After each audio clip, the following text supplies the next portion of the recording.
Bueno, pues vamos a seguir con el tema Tudor. A ver si en estos últimos días de lo que parece ser que pueda ser el confinamiento, acabamos. Aunque son muchos. Los Tudor y los días de confinamiento. No lo sé. Bueno, ayer hablábamos vimos un poco cómo en el último episodio, vimos un poco cuál era la situación en España y en Inglaterra. En los momentos en que se produjo el matrimonio entre Catalina y Enrique, y vimos un poco cuáles eran, pues eso, cuál era el perfil de Enrique VIII al casarse con Catalina de Aragón. Acabamos hablando un poco de sus éxitos o no éxitos más bien a nivel de gobernante frente a sus propias exigencias, ¿vale? Y creo que comenté en algún momento que una de sus grandes ocupaciones, preocupaciones u obsesiones durante todo su reinado fue Francia. ¿Vale? No olvidemos que vamos a empezar de hoy por allí, ¿vale? Vamos a empezar por la relación entre Inglaterra y Francia en la época de Enrique VIII. No podemos olvidarnos algo muy importante. Los reyes de Inglaterra durante siglos van a seguir reivindicando la corona de Francia. A pesar de que tras el fin de la Guerra de los 100 Años se había establecido la dinastía Valois como gobernante de Francia, ¿vale? Y como legítimos reyes, y de hecho se había expulsado a los ingleses de casi todas las tierras ocupadas en Francia, o que habían pertenecido al Imperio Angevino, que el día que habíamos de Honor de Aquitania, si queréis buscar el programita por ahí andará. Vimos como Inglaterra poseía una parte del sur de Francia y su zona, pues Normandía, Bretaña, etcétera. Em, Después de finalización de la Guerra de los 100 Años, las propiedades de los Valois, de franceses, ¿vale? Van a ser cada vez más amplias hasta que van a dejar a Francia, a Inglaterra prácticamente fuera del mapa. Algunas ciudades puntuales como Tournai, ¿vale? De la costa francesa, de la costa norte francesa, van a ser los únicos reductos que queden de lo que antes había sido el Imperio Angevino y la dominación inglesa por Francia, la dominación inglesa de Francia, ¿vale? Enrique VIII tenía este imperio angevino o estas posesiones francesas muy en mente y lanzó varias campañas contra Francia, ¿vale? Contra Luis XII y sobre todo contra Francisco de Francia. Francisco I de Francia, podemos decir que fue el gran enemigo de Enrique VIII. Pero las relaciones entre Francia, Inglaterra y España en aquel momento eran muy variables, muy dispersas, muy... eh, mm, hoy te quiero mucho, parecía gran hermano. Vale, hoy te quiero mucho, mañana te odio, luego nos aliamos y vamos contra el otro. Vale, y es que el equilibrio de poder entre Francia y sobre todo y España estaba muy comprometido, era muy tenso, ya que, sobre todo en la parte más avanzada del reinado de Enrique VIII, a partir de la coronación como emperador de Carlos V, de Carlos I de España, V de Alemania, em, y sus confrontamientos con Francisco de Francia, hacían que Inglaterra, que Enrique, fuera un poco el eje que diera un poco de supremacía de uno sobre otro, ¿vale? Y Enrique bailaba mucho. Un día quería mucho a Francisco y eran amigos entrañables y iban a ser para siempre. Otro día lo odiaba y todo lo contrario.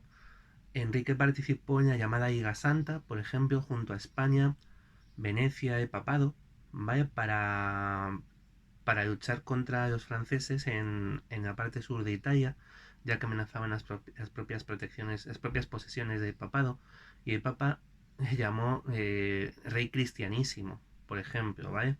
Que luego se tendría que tragar ese papa no, pero sus siguientes, otros que vendrían después, se tendrían que tragar sus palabras.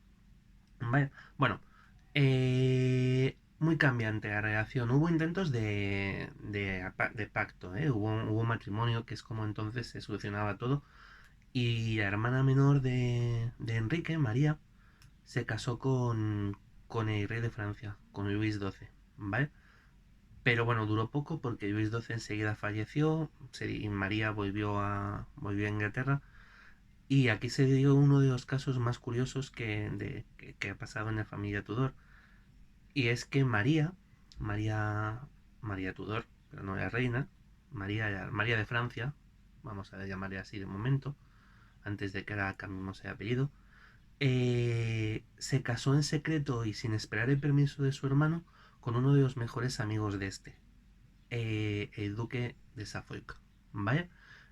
Charles Brandon, duque de Suffolk, Superman, en la serie de Los Tudor, Henry Cavill, ¿vale? Pero bueno, que probablemente, vamos, casi seguro por las fotos que hemos visto, no era como Henry Cavill, era un señor bastante mayor, pero de alguna forma María y él se enamoraron y estuvieron a punto de ser ejecutados por traición cuando Enrique se enteró. Aquí tuvieron que mediar varios familiares, incluida Catalina, ¿vale? Bueno, Thomas Wolsey, que era el cardenal Wolsey, era uno de los consejeros más importantes de Enrique, también tuvo que participar para evitar que Enrique condenara por traición a su hermana y al que había sido su mejor amigo. ¿Vale? Recordemos a Wolsey, no, a Wolsey, no, de Wolsey vamos a ver ahora. Recordemos a Charles Brandon porque volveremos a hablar de él y de sus mujeres y de sus descendientes hacia el final de esta serie, cuando hablamos de los últimos días de Enrique VIII y de su complicada sucesión. ¿Vale? Bueno, pues a ver, pues esto. Y muy importante también esta boda que he comentado entre Luis XII de Francia y María de Francia, María Tudor, ¿vale? Porque en esta guerra, en esta boda, perdonadme, ya como una cosa, un día era una cosa, otro día era otra, en esta boda van a coincidir varios personajes importantes. Y es que va a ser el momento en el que creemos que se produce el primer encuentro entre Enrique VIII y la familia Boyena, ¿vale?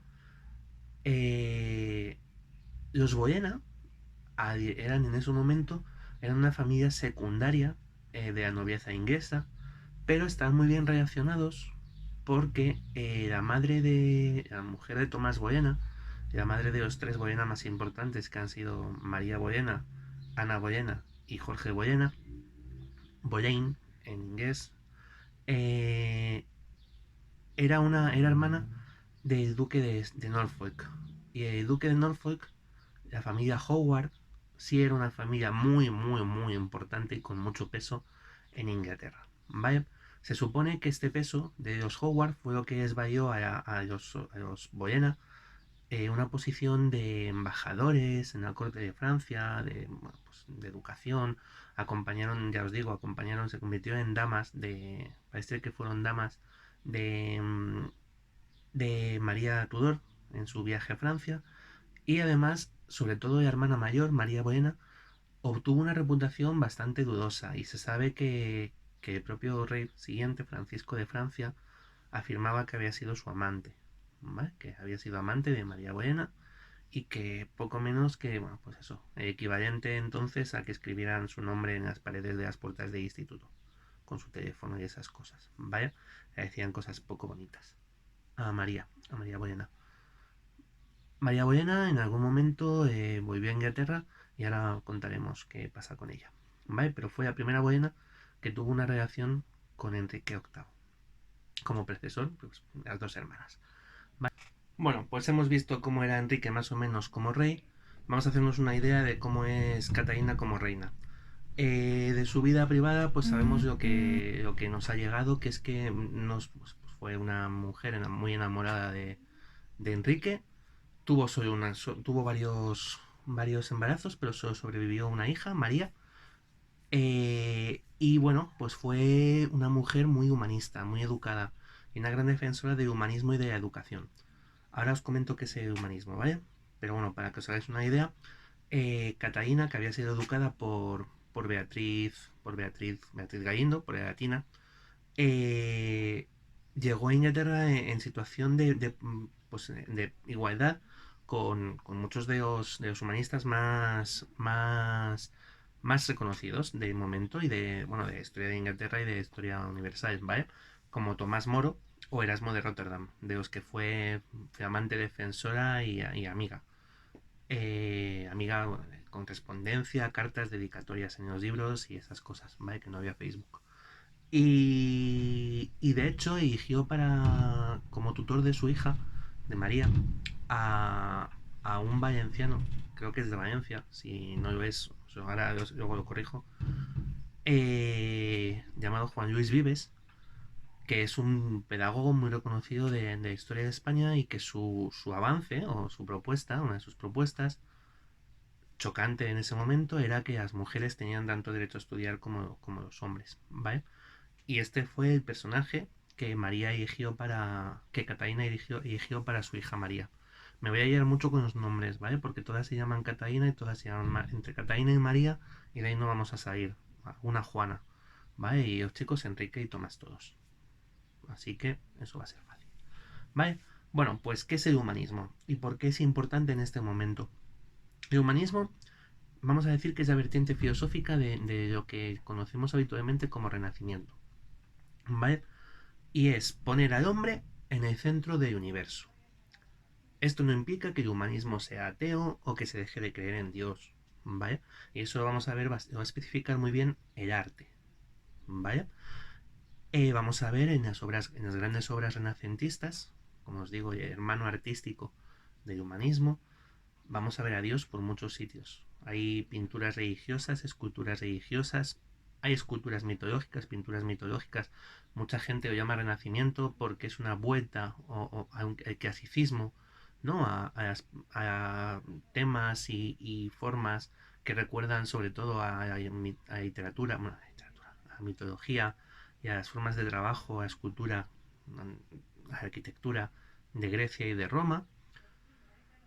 Hay muchísimo trabajo religioso en el Renacimiento, ¿vale? Mucho. De hecho, una de las obras ahora más conocida del Renacimiento probablemente sea las pinturas de la Capilla Sixtina, y allí está Dios dominando todo con Adán. Recordad el dibujito de la mano, ¿vale? No se puede ser más religioso que esa pintura. Pero la situación es que en esa pintura, Miguel Ángel, aunque Dios está ahí, el centro es el hombre. ¿Por qué? Porque dibuja al hombre, al ser humano, ¿vale? No me voy a poner antropocéntrico, bueno, homocéntrico, pero sí antropocéntrico.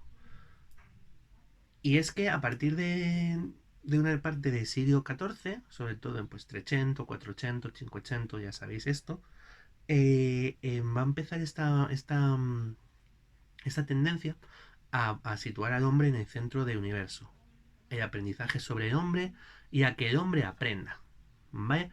Y eso es lo que Catalina va a defender, Catalina y los humanistas. Y entre estos humanistas, ya os digo, hombres como Tomás Moro, o famosísimo por su obra Utopía, o Erasmo de Rotterdam, ¿vale? Que es probablemente el precursor o el humanista más importante que vamos a tener, pues que se conocerá. Y cómo van a revolucionar el mundo de la cultura, pues eso, desde el siglo XIV, sobre todo o sea, siglo XIV-XV, y de ahí para adelante. Sin humanismo no habría habido nada de lo que vino después, ilustración, ¿vale? Por ejemplo, la ilustración es una de las hijas del humanismo. Y el humanismo va a tener mucha importancia incluso en el pensamiento reformista, de que hablaremos probablemente en el capítulo siguiente, para explicar por qué fue tan importante la ruptura de la Iglesia de Inglaterra con el resto de Europa, con la Iglesia católica, ¿vale? Pero bueno, total, Catalina. Así era Catalina. Le gustaba tener la corte llena de intelectuales, sabía pues eso, pensar, la poesía, la música, etcétera. Pero ojo, que también fue una reina con sus dos bemoles bien puestos. Hubo un momento en el que su esposo estaba pues de fiesta en Francia. Y cuando digo de fiesta es intentando conquistar Francia, ¿vale? Estaba de guerra en Francia y Francia siempre ha tenido una relación muy buena con Escocia. ¿Por qué? Porque tienen Inglaterra como enemigo común, ¿vale? Entonces, ese momento aprovechó el rey de Escocia, Jacobo V Stuart, aprovechó para atacar el norte de Inglaterra. Que ojo, lo mismo, ya se había intentado tratar de un acuerdo de paz con Escocia. Y la mujer de este Jacobo V, de este Jacobo Estuardo, era Margarita Tudor, hermana de Enrique, la hermana mayor, ¿vale? Arturo, Margarita, Enrique. Bueno, pues Margarita estaba casada desde hacía ya tiempo con Jacobo V Estuardo, el rey de Escocia, que no se caían los anillos por aprovechar que su cuñado estaba fuera de Inglaterra y atacar. ¿Quién les salió al paso? Catalina. ¿En plan reina guerrera como si fuera Sena? No, no, tampoco nos emocionemos, ¿vale?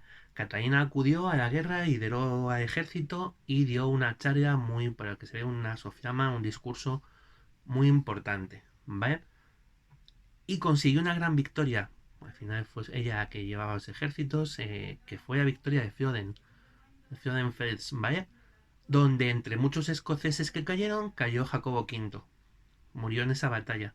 Tuvo que retirarse a Escocia y Escocia quedó prácticamente anulada de la política internacional durante varias décadas. Hasta que, porque de hecho hubo varios conflictos sucesorios, el heredero era un crío, a ver si educaba a su madre, si educaban los menores del reino, total. Que después de Freudenfels, Catalina había conseguido anular prácticamente cualquier intento de... había asegurado la paz con Escocia durante tiempo. ¿Vale? Bueno, pues aquí tenemos a los dos y vamos a empezar a hablar de la tercera en discordia. O de las otras en discordia. ¿Vale? Sabemos por los textos de la época que la primera amante de Enrique VIII fue Elizabeth Blunt. ¿Vale? Esta no fue reina ni fue nada, ni amante oficial siquiera, ¿eh? Sabemos que fue amante y que tuvo un hijo varón con Enrique. Pusieron su nombre. Henry Fitzroy, con lo cual Fitzroy es como hijo de rey en una mezcla extraña entre alemán, latín y francés, de todo un poco. Y es una forma de reconocer la bastardía, ¿vale? Del muchacho y la legitimidad. Pero Enrique le dio un título muy importante, y lo hablábamos en el episodio anterior, que fue de Duque de Richmond. ¿Por qué es importante?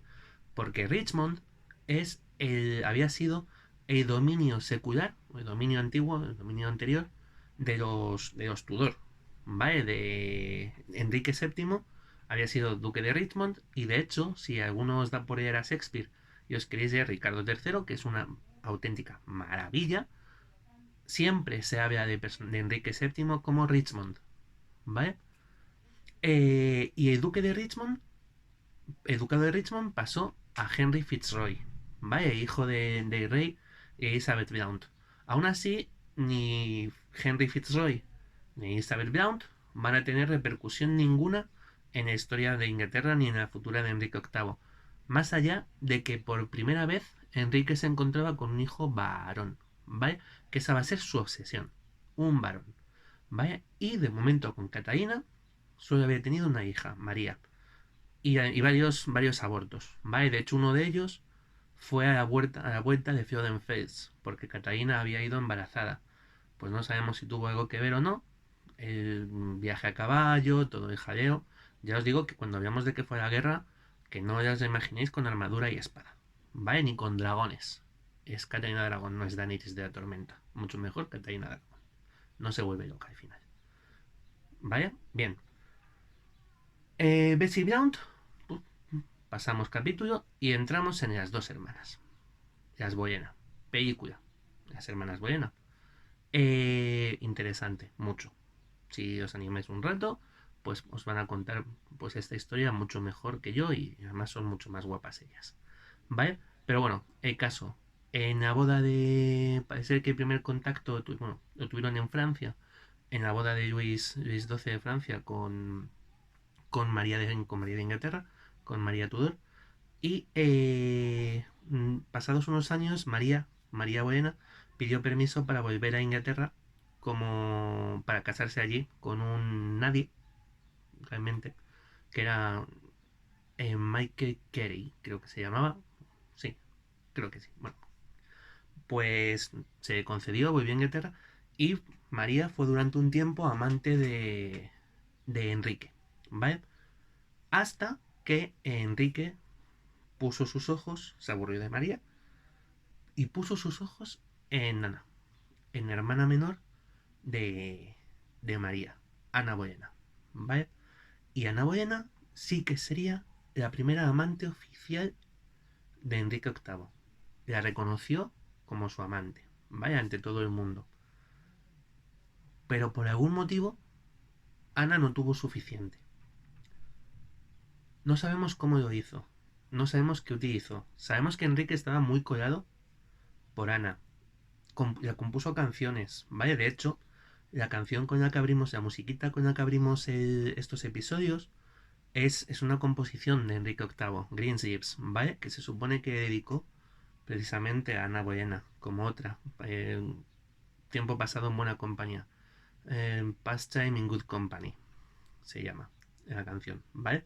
Bueno, Enrique VIII era, oye, dentro de tal, pues era un rey que se daba muy bien en las artes. Y es un gran compositor. Bueno, pues las musiquillas que hacía estaban chulas, ¿eh? A mí Greensleeves en concreto me parece muy graciosa, me gusta mucho. ¿Vale? Y bueno, vamos a terminar por hoy, que me magulla el gato. Y además que llevamos ya otros casi otra media hora. Otros 25 minutazos más o menos. Vale, así que... No, vamos a seguir un poco más. Venga, continuamos con Ana Boyena. Bueno, no sabemos qué ocurrió entre Enrique y Ana. Salvo que cantaron el disco Capuchino. Esos son otros. ¿Vale? No sabemos cuál es la gestión. Evidentemente no vamos a saber nunca. Tenemos películas, novelas, series, evidentemente, que nos hablan de esta relación. Pero fuera como fuera, de alguna forma, Enrique quedó tan embelesado por Ana Boyena que, bueno, pues que apostó todo por ella, ¿vale? Y decidió enfrentarse a toda Europa. Quería casarse con Ana Boyena. Y Ana Boyena quiso casarse con Enrique. Aquí van a entrar varios personajes y uno de ellos importantes va a ser el cardenal Thomas Wolsey, que ha salido antes. Thomas Wolsey, no sabemos, estamos seguros si era hijo de un carnicero o de un vendedor de ropa, de telas. El caso es que procedía de un extracto bajo de la sociedad y se llegó a convertir pues uno de los personajes más importantes de Inglaterra de momento, en un consejero personal del rey. Y Wolsey iba a representar un papel muy extra, muy importante y muy extraño a la vez en la situación de Inglaterra porque era muy pro-francés. Vaya, entonces parece que estaba bastante enfrentado a la reina, que evidentemente defendía los intereses de España, y Wolsey defendía un poco los de Francia, ¿no? Pero bueno, un poco bajo cuerda y todo esto. Pero el caso es que Enrique le encargó a Wolsey a negociación directamente de su divorcio. Porque lo que Enrique pidió fue divorciarse, anular su matrimonio con Catalina. ¿Bajo qué pretexto, bajo qué acusación? El levirato, que es que había estado casada con su hermano.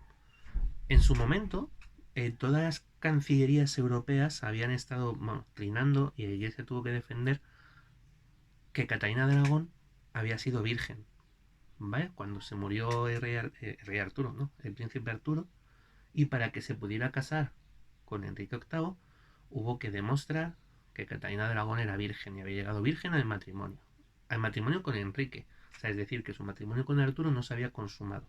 Había que anularlo para poder casarla con Enrique. Y este argumento lo retomó Enrique para utilizarlo contra Catalina. Él, en conciencia, no podía permitirse continuar casado con la que había sido la mujer de su hermano.